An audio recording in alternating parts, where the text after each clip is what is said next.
하나님 아버지, 이 시간에도 주님께서 말씀해 주시고 사무엘상 4장에 나타난 하나님의 음성을 이 시대를 살아내야 될 우리에게 들려주시고 이 말씀이 오늘도 우리의 생명의 말씀이 되게 하여 주옵소서. 말씀의 저자이신 성령께서 친히 임재하시고 우리의 귀를 열어주시고 눈을 열어주시고 마음을 열어주셔서 하나님의 말씀이 우리 가운데 정말 자리 잡을 수 있는, 그리고 우리를 변화시킬 수 있는 귀한 시간 되게 하여 주옵소서. 예수 그리스도 이름으로 기도하옵나이다. 아멘. 원래는 이 4장을 이번 주하고 다음 주에 두 번에 나눠서 설교를 하려고 했는데 보니까 이 5장까지 이번 한 단락 5월에 마치면서 다음 주에는 5장을 다루는 것이 좋겠다 하는 생각이 들어서 4장을 그냥 한 번에 다루기로 그렇게 했습니다. 그래서 오늘은 4장 전체를 보도록 하겠습니다. 사람에게는 다 때가 있습니다. 하나님께서 어떤 사람을 세우셨어도 때로는 하나님께서 그를 세우실 때까지 또는 쓰실 때까지 많은 시간을 기다려야 할 경우가 있어요.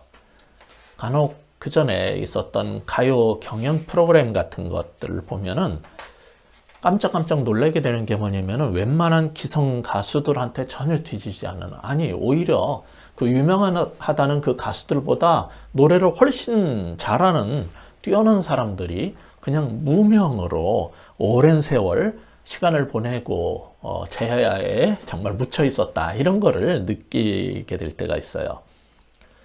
이게 영적으로도 마찬가지입니다. 훌륭한 하나님의 종인데도 불구하고 오랜 시간 무명 세월을 보내는 경우가 있어요. 아시는 분들도 있겠지만은 미국에서 목회하는 그 강준민 목사님이라는 분을 제가 잘 아는데, 그분도 오랜 세월 미국에 자그마한 교회 담임으로 지내고 있었는데 하영조 목사님을 통해서 그 온누리교회 큐티 세미나하고 영성 세미나에 강사를 하고 난 다음에 두란노 출판사를 통해서 그 뿌리 깊은 영성이라는 책이 출판되면서 이제 유명세를 타기 시작했어요. 그래서 미국의 플러 신학교 가까이 파사데나에 있던 그의 교회 사람들이 몰려들면서 커지고, 또 몇 년 지나고 나자 미국의 최대 이민 교회였던 LA 동양선교교회 담임으로 초빙되어 가는 일이 있었습니다. 그러나 많은 목회자들이 은퇴할 때까지 그런 기회도 없이 그저 시골의 자그마한 교회에서 평생 그 적은 교인들을 목자로 섬기다가 이제 사역을 마치는 경우도 많습니다. 그들이 다 그 대형 유명교회 목사님보다 못하냐 하는, 그렇지 않은데도 그렇게 살다 가는 사람도 있고, 그렇게 될 때까지 쓰임 받기까지 많은 기간을 그냥 조용히 기다리는 경우도 있는 거지요. 지난주에 본 우리 사무엘상 3장 20절 마지막 부분에서 본 것처럼 사무엘은 하나님께서 세우신 선지자임을 온 이스라엘이 알게 되었어요.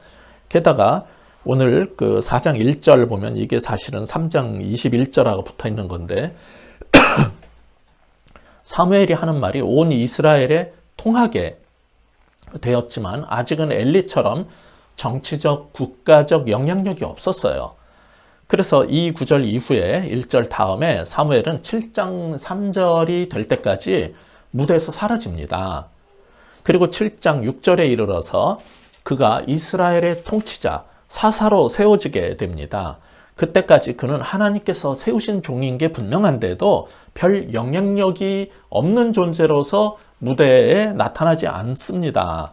그런데 그러던 때 이스라엘은 블레셋 사람들하고 전쟁을 하게 되었어요. 블레셋 사람은 작지만 강력한 민족으로서 삼손 시대에 이스라엘의 일부를 점령하기 시작하면서 위협이 됐습니다.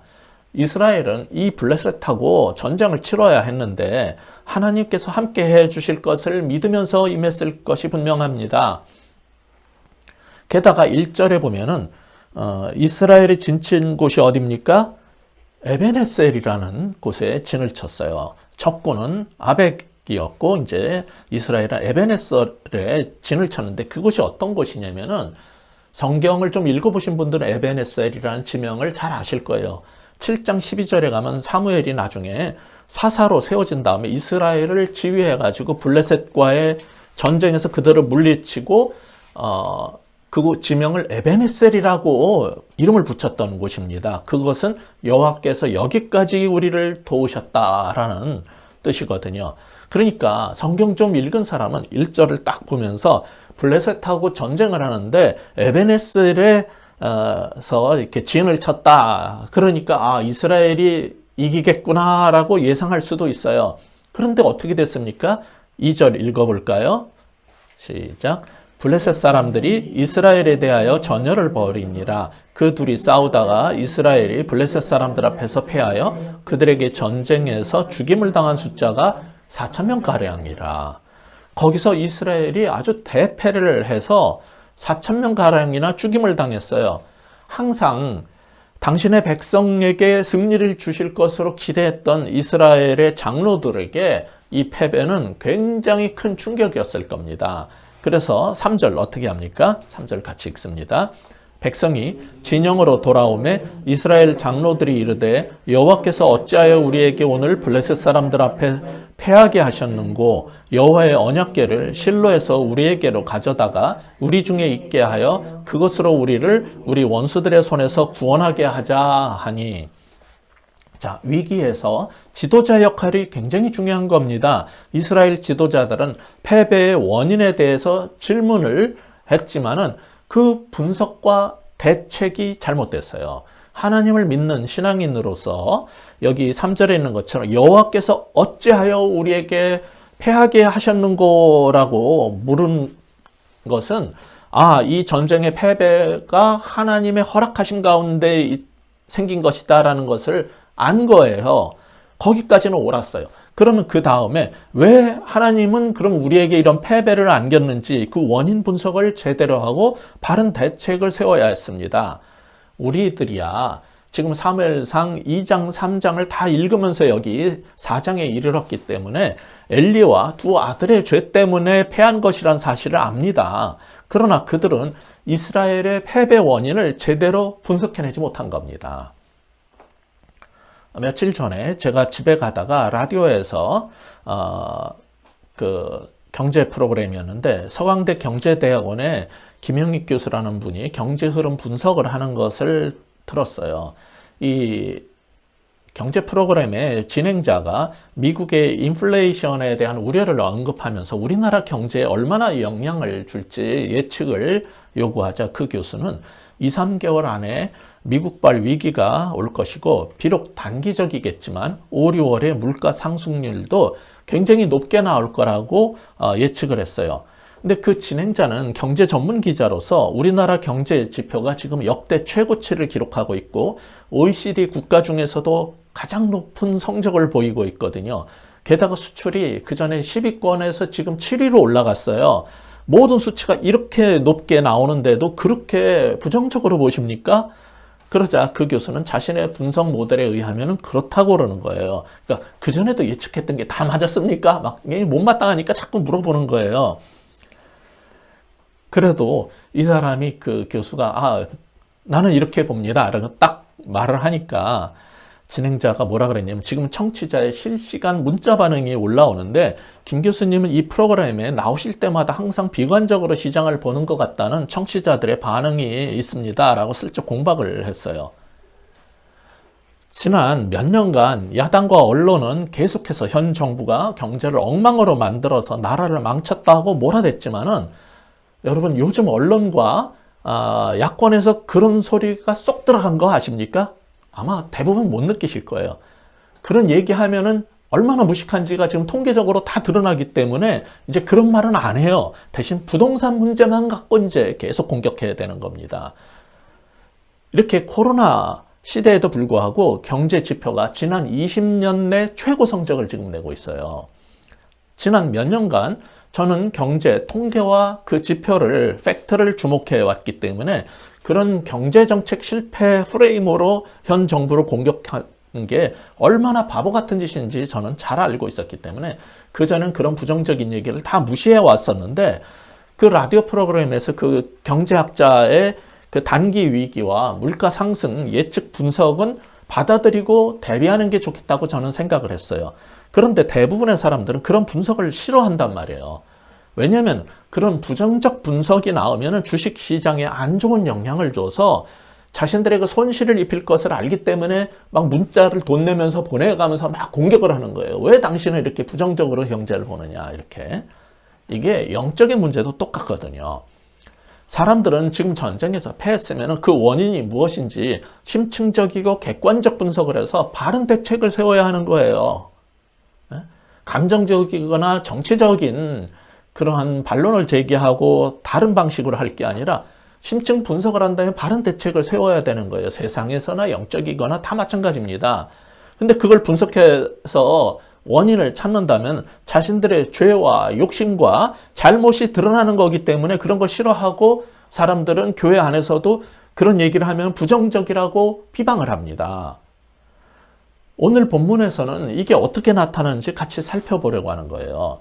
블레셋과의 전투에서 이스라엘이 대패하자 이스라엘의 지도자들은 많은 생각을 하게 됐고 의문을 가진 거예요. 아까 본 것처럼 3절 상반부에서 이스라엘의 장로들, 즉 이스라엘의 지도자들이 제기했던 질문은 여호와께서 어찌하여 우리에게 오늘 블레셋 사람들 앞에 패하게 하셨는고 였잖아요. 이들은 지도자로서 전쟁은 하나님께 달렸고 이 패배에 하나님의 뜻이 있다는 것까지는 정확히 알고 있었어요. 오늘날에도 어떤 문제가 생기면 뜨거운 신앙인들은 다 똑같이 주장할 겁니다. 전쟁은 하나님께 달린 것인데 하나님의 임재의 상징인 언약궤 없이 우리의 힘만으로 싸웠기 때문에 진 것이오. 이렇게 말할 겁니다. 그 말은 어떻게 해야지 이길 수 있다는 말이 되는 거예요? 그 대책이 뭐냐면 3절 후반부에 보면은 여호와의 언약궤를 실로에서 우리에게로 가져와 우리 중에 있게 하여 그것으로 우리를 우리 원수들의 손에서 구원하게 하자. 이게 대책이란 말이에요. 백성들은 그 말대로 했습니다. 그대로 했어요. 이 패배가 하나님께서 허락하신 거라면 패배의 원인이 이 언약궤가 없어서 그런 걸 거다. 그러니까 언약궤를 가져다가 놓고 전쟁을 다시 하면 이길 거다. 이것이 이제 대책이었어요. 4절 같이 읽어보겠습니다. 그래서 백성들이 어떻게 했어요? 시작.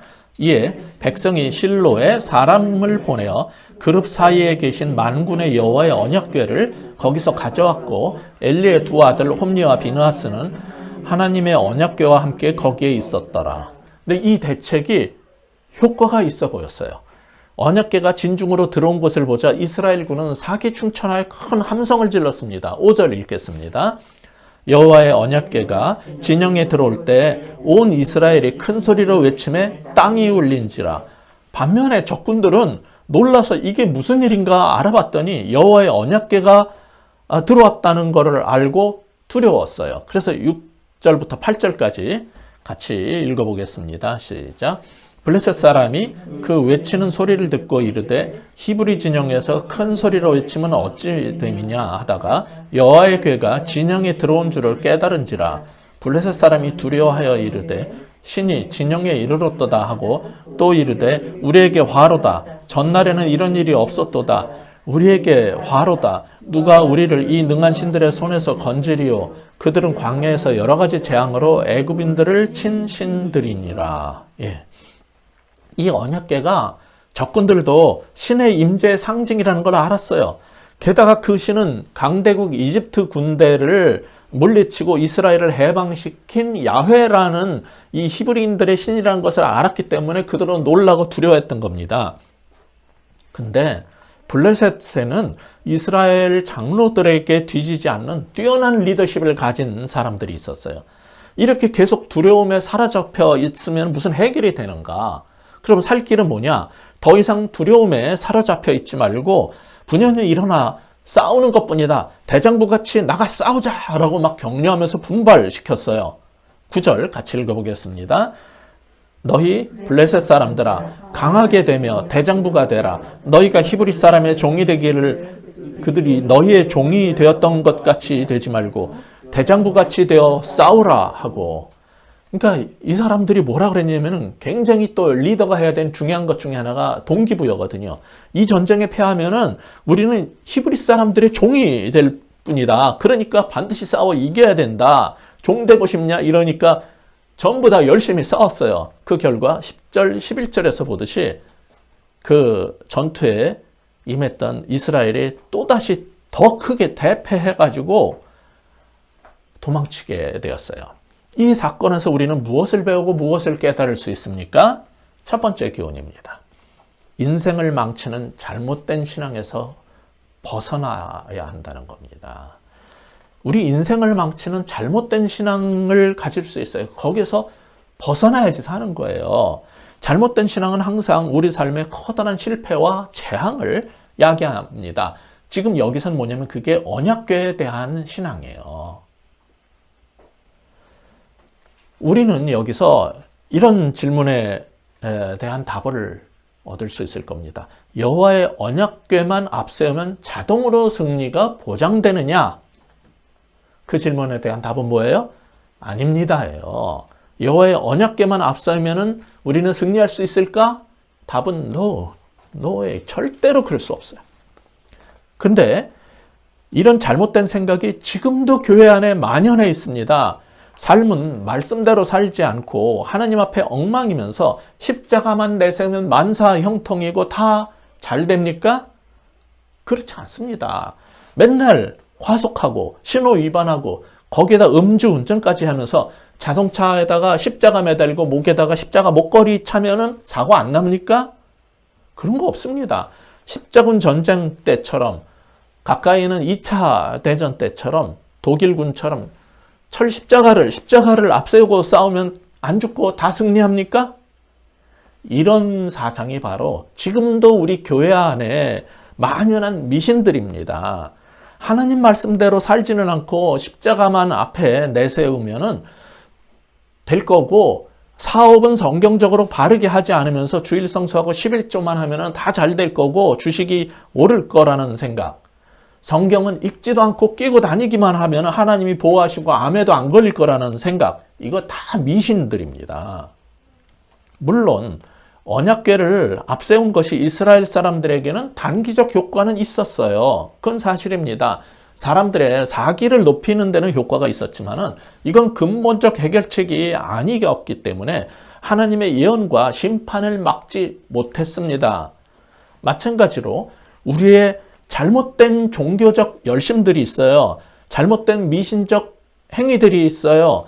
그런 것이 잠시 우리에게 힘을 주고 위로가 될지 몰라도 근본적 대책을 세우지 않으면 결국은 어둠의 세력의 공격도 막아내지 못하고 하나님의 죄에 대한 심판도 막아내지 못한다는 사실을 우리는 알아야 하는 것입니다. 따라서 우리는 잘못된 신앙에서 돌이켜야지 인생을 망치지 않을 수 있다는 사실을 분명히 기억하시기 바랍니다. 다시 오늘 본문은 10절로 돌아가시면은 10절에 보면 이스라엘 사람들은 블레셋군에게 패하자 각기 장막으로 도망갔다고 했는데 그것은 전쟁에서 패해서 이스라엘 사람들이 자기 집으로 도망쳤다는 말입니다. 당시의 집은 천막이었기 때문에 장막이라고 부른 거예요. 그래서 각기 장막으로 도망갔다는 것은 성전으로 갔다는 얘기가 아니라 각기 자기 텐트로 집으로 도망쳤다는 얘기예요. 근데 12절에 보면은 그 중에 베냐민 지파 사람 중 하나가 전쟁에서 뛰어와가지고 그 전쟁터에서 뛰어와가지고 패전 사실을 알렸어요. 이 전쟁터가 아벡과 에베네셀 사이에 있는 곳이잖아요. 거기서 실로까지는 대략 34km 정도 되는 거리인데 거길 뛰어가서 이제 전쟁 소식을 알렸던 겁니다. 여러분 아시는 것처럼 BC 490년경에 아테네군하고 페르시아군 사이에 전투가 있었는데 그 승전보를 페이디피데스라는 전령이 아테네에서 30km 정도 떨어진 곳에서부터 뛰어와가지고 전했다는 그 역사 정사에는 없는 사건을 기념한 게 뭔지 아세요? 잘 아실 거예요. 올림픽의 마라톤의 기원입니다. 그 전쟁터 이름이 마라톤이었거든요. 거기서부터 뛰어온 거예요. 그것은 아테네군의 승전보를 전하기 위해서 30km를 뛰어간 거예요. 근데 오늘 본문 사건은 이스라엘의 이 전쟁 소식을 산악로를 34km를 뛰어가서 전한 사건이에요. 그러나 이것은 패전보였기 때문에 올림픽 마라톤처럼 기념 행사로 만들어지지 않은 것 같아요. 실패로부터도 배워야 하는데도 말이에요. 이때 당시 98세였던 엘리 제사장은 눈이 잘 보이지 않았지만 13절에서 보듯이 길 쪽을 향한 의자에 앉아서 간절한 마음으로 전령의 소식을 기다리고 있었어요. 언약궤에 대한 불길한 마음을 지울 수가 없었는데 사람들의 소리가 막 나니까 전령이 드디어 성읍에 도달했구나라는 걸 알고 14절에서 어떻게 되었냐라고 물었어요. 전령은 엘리 제사장에게 빨리 달려갔습니다. 그리고 16절에서 엘리가 묻습니다. 내 아들아, 일이 어떻게 되었느냐? 여기서 내 아들아라는 말은 영어에서도 my son 이렇게 말하는 거는 젊은이 이런 뜻이지 진짜 아들이란 뜻이 아닙니다. 그래서 젊은이 어떻게 되었소? 라고 물었는데 17절에서 이제 그 소식을 알려준 거예요. 엘리의 두 아들 홈리와 비느하스가 한 번에 전사한 사실과 하나님의 언약궤도 빼앗겼다는 소식을 들었어요. 이미 2장 34절에서 홈리와 비느하스가 한날에 죽을 것이라는 예언이 있었고 3장에서도 사무엘을 통해서 엘리 집안의 멸망에 대한 예언을 들었지만은 아들이 잘못해도 제대로 훈육도 못할 만큼 아들을 끔찍이 여겼던 아비로서 그건 너무 큰 슬픔이었을 겁니다. 그뿐 아니라 하나님의 언약궤마저 뺏겼다는 비보를 접한 엘리 제사장은 18절에서 보듯이 심한 충격으로 앉아있던 의자에서 뒤로 넘어졌는데 목이 부러져서 죽었어요. 이것이 하나님보다 아들을 귀히 여겨서 하나님을 우습게 여긴 사람의 최후였습니다. 그런데 이 죽음의 또 다른 이유를 18절 후반에서는 뭐라 그럽니까? 우리 18절 후반 18절 같이 그냥 다 읽어봅시다. 시작. 하나님의 궤를 말할 때 엘리가 자기 의자에서 뒤로 넘어져 문 곁에서 목이 부러져 죽었으니 나이가 많고 비대한 까닭이라. 그가 이스라엘의 사사가 된 지 40년이었더라. 자, 여기 엘리가 뒤로 넘어져서 목이 부러져 죽었는데 그 이유를 뭐라 그랬냐면은 나이가 들어서와 함께 또 하나 무엇 때문이라고 그랬어요? 비대한 때문이라고 그랬어요. 비대한 까닭에 목이 부러져 죽은 거예요. 넘어지면서. 제 사위는 미국의 해병대 그 마스터 서전 상사예요. 거기는 이제 상사가 하나가 아니라 급이 굉장히 여러 개였는데 이제 제일 높은 직이라고 그러더라고요. 근데 요즘에 원사 진급을 위해서 필기 시험도 봐야 되고 체력 시험을 준비하고 있어요.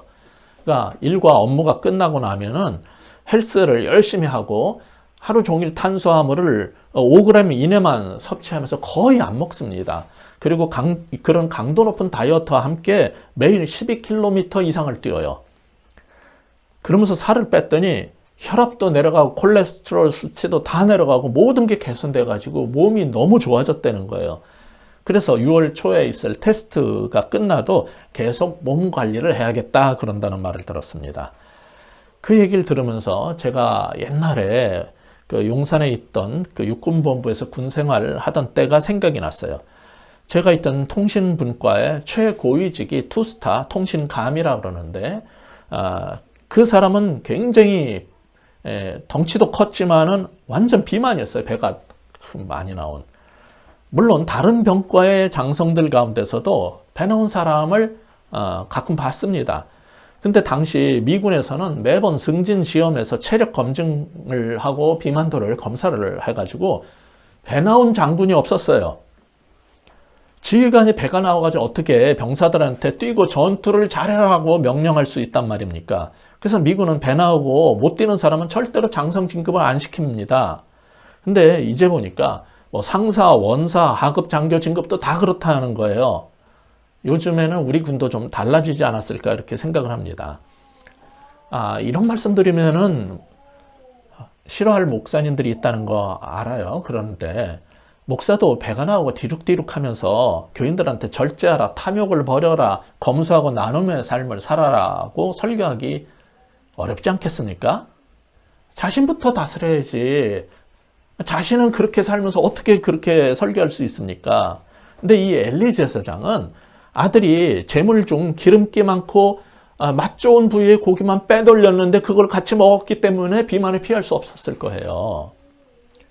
교회는 전통적으로 죽음에 이르는 7가지 죄, Seven Deadly Sins라는 것을 경계해 왔어요. 그 중 하나가 탐식입니다. 맛있는 거 먹는 거 싫어할 사람이 어디 있어요. 그러나 교만, 질투, 나태 뭐 이런 것만 죽음에 이르는 죄가 아니라 탐식도 죄라고 교회는 말해왔어요. 엘리의 죄가 몇 가지가 있는데 그 중에 하나가 본문에서는 탐식으로 인한 비만임을 간접적으로 지금 보여주고 있는 겁니다. 그런데 이런 죄에 대한 심판은 그 가족만의 문제가 아니었어요. 엘리와 두 아들의 죄로 인해서 이스라엘은 전쟁에서 패하고 수많은 사람들이 전사한 겁니다. 홈리와 비느하스는 죽어 마땅하다라고 말할 수 있을지 몰라도 블레셋과의 전쟁에서 죽은 4,000명, 그 다음 전쟁에서 3만 명이 죽었단 말이에요. 물론 어떤 구약학자들은 여기서 4,000명이 죽었다라고 말할 때 그 1,000에 해당하는 엘레프라는 히브리어는 군대 조직 용어이지 오늘날 숫자의 1,000이 아니다라고 주장을 합니다. 그래서 10절에서 이 3만 명의 보병이 죽었다라고 그러는데 당시 인구수로는 도저히 3만 명의 병사가 있을 수 없었다는 거예요. 많은 시간이 지나고 나서 예수님 당시에 예루살렘이 굉장히 거대한 성이 됐을 때 그 수가 한 5만에서 많이 봐야 9만으로 보거든요. 몇만 명밖에 안 되는데 지금 이 훨씬 옛날에 조그맣을 때 이스라엘이 그 당시에 죽은 숫자 보병만 3만 명이라는 거는 불가능하다는 거예요. 그 근거로 이 사무엘상 14장 14절에 가면은 다윗의 절친 요나단과 무기 든 자가 밭을 갈듯이 적군을 쳐 죽였다라고 그랬는데 몇 명 죽였냐면 20명이에요. 하루 종일 싸워서 밭을 갈듯이 쳐 죽인 게 20명인데 당시 한 번에 3만 명의 군사도 없고 그렇게 죽일 수가 없다는 거예요.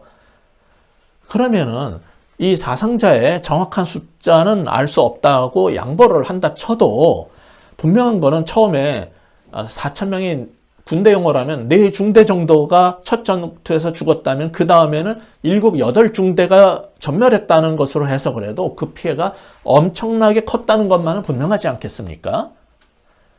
이건 뭘 말하냐면은 죄의 문제가 심각한 것은 죄는 내가 지어도 죄의 영향권은 나만 머무는 게 아니라 나를 포함한 우리 주변까지 미친다는 게 세상의 원리라는 거예요.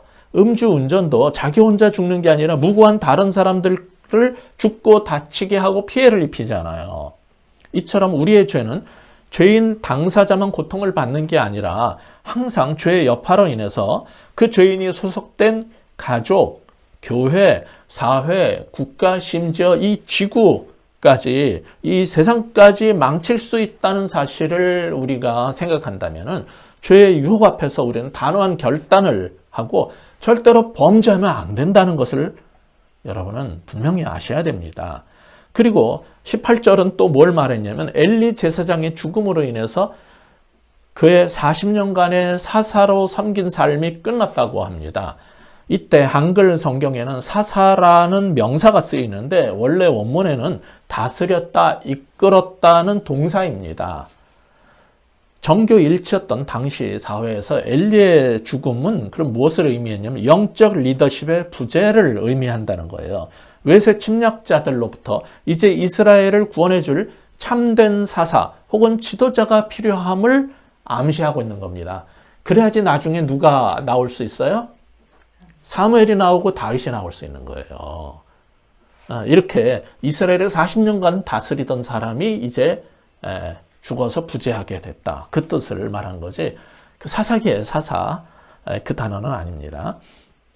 더욱 심각한 거는 11절 상반부에서 보듯이 너무나 많은 이스라엘 사람들이 죽고 하나님의 언약궤까지 뺏긴 거예요. 그러니까 엘리의 죄는 한 집안의 비극으로 끝나는 게 아니라 이제 국가적 재앙이 돼버린 겁니다. 이 사건은 주전 587년에 예루살렘 성과 성전을 빼앗긴 이스라엘 최대 수치와 맞먹는 비참하고 충격적인 패배 사건이었던 거예요. 그래서 여기서 우리는 무엇을 배울 수 있습니까? 두 번째 교훈입니다. 자신과 가족과 사회를 망치는 죄에서 돌이키자는 겁니다. 첫 번째 뭐였어요? 인생을 망치는 잘못된 신앙에서 벗어나자 했습니다. 둘째로 자신과 가족과 사회를 망치는 죄에서 돌이켜야 합니다. 잘못된 신앙은 우리 삶의 커다란 실패를 야기한다는 사실을 깨달았을 뿐만 아니라 두 번째로 이 잘못된 삶은 우리 자신과 가족과 사회의 커다란 실패와 재앙을 야기한다는 사실을 여러분 모두가 아셨으면 좋겠어요. 그리고 이 사건에서 우리는 그들이 보인 언약궤에 대한 생각과 행동들을 통해서 당시 사람들이 하나님에 대한 얼마나 많은 오해가 있었는지도 알 수 있습니다. 이스라엘 사람들과 블레셋 사람들 모두 언약궤 자체를 일종의 우상처럼 여겼고 전쟁터에서 이스라엘에게 커다란 권능을 가져다 주는 신비한 물건으로 취급한 겁니다. 언약궤는 하나님의 임재를 상징할 뿐만 아니라 그 권능을 상징합니다. 그러나 그 누구도 그런 언약궤를 갖고 있다고 하나님을 조정할 수 있는 게 아니에요. 법궤를 가져다 놓으면 승리하고 법궤를 빼앗기면 그 권능을 쟁취당하는 것이 아니란 말입니다. 이스라엘은 하나님이 이스라엘로부터 당신의 권능의 손길을 거뒀다는 사실을 몰랐어요. 그래서 하나님 블레셋에게 법궤를 빼앗기는 것을 허락하셨던 겁니다. 근데 성경은 이미 1절에서 뭘 말했냐면 3장 마지막 부분 20절, 21절, 4장 1절에서 뭘 말했냐면은 사무엘과 같은 선지자들을 통해서 계시되는 하나님의 말씀이 이제 다시 임하기 시작했다는 걸 가르쳐 줬어요. 그런데 그들은 여전히 뭐에 매달리고 있어요? 언약궤에 매달리고 있는 겁니다. 이게 이제 문제인 거예요.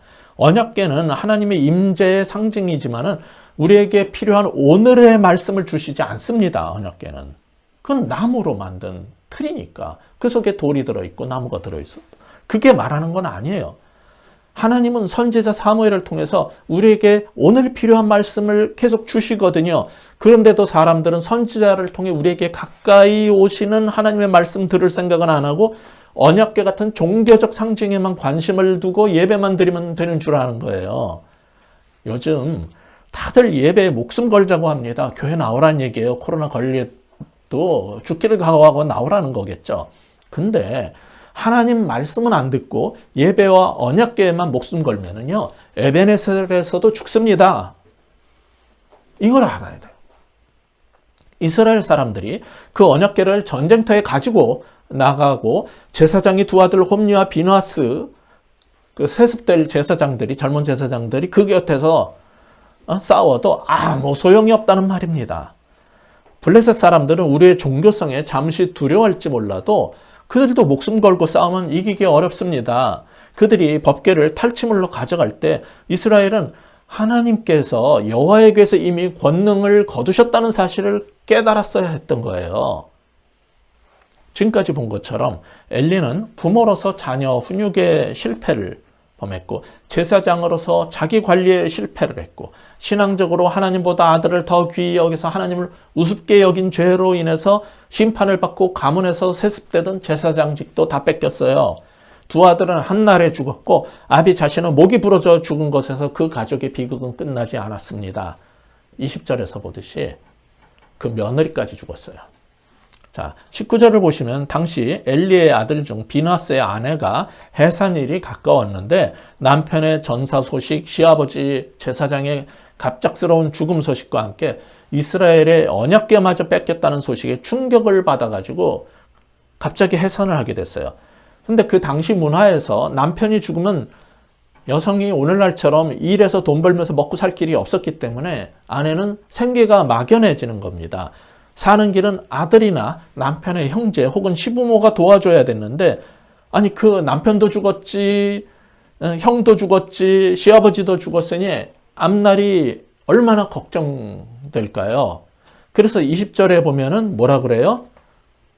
다시 한번 읽어보겠습니다. 시작. 죽어갈 때 곁에 서 있던 여인들이 그에게 이르되 두려워하지 말라. 내가 아들을 낳았다 하되 그가 대답하지도 아니하며 관념하지도 아니하고. 예. 그 주변의 여인들이 두려워하지 마세요. 아들을 낳으셨어요. 이제 살 길이 열렸어요. 그런 뜻이거든요. 근데 뭐 대꾸도 안 하고 신경도 안 썼다는 거예요. 게다가 아들을 낳고 죽어가면서 그 이름을 무엇이라고 지었어요? 21절, 22절을 다시 한번 같이 읽겠습니다. 시작. 이르기를 영광이 이스라엘에서 떠났다고 그 아이 이름을 이가봇이라고 하였으니 하나님의 괴가 빼앗겼고 그의 시아버지와 남편이 죽었기 때문이며 또 이르기를 하나님의 괴를 빼앗겼으므로 영광이 이스라엘에서 떠났다 하였더라. 자, 과부에게 아들이 태어난 건 좋은 소식인데도 엘리의 며느리는 전혀 기뻐하지 않고 아들을 이가봇이라고 이름 지어주고 죽었어요. 근데 이가봇이 무슨 뜻이라고요? 영광이 이스라엘을 떠나 슬프도다 라는 뜻입니다. 이스라엘의 영광은 하나님이고 그리고 언약궤는 하나님의 그 영광의 상징인데 그 언약궤를 빼앗긴 것은 하나님의 영광이 이스라엘을 떠난 것과 다름없었거든요. 하나님의 심판이 이스라엘에 내려서 하나님의 임재 상징인 언약궤를 빼앗긴 것은 하나님의 영광이 이스라엘로부터 떠난 것임을 이 며느리는 알았어요. 이 며느리만, 이 여자만 감지했어요. 이름도 안 나오는 여자인데. 여러분, 하나님의 백성에게 하나님의 영광이 떠난 것보다 더 큰 재앙이 어디 있습니까? 하나님을 제대로 아는 사람이라면 하나님의 영광이 떠나가면 살 수 없음을 다 압니다. 하나님의 영광이 머물지 않는 곳에 산다는 것은 살아도 더 이상 사는 게 아닙니다. 그것을 이 여인은 알았던 거예요.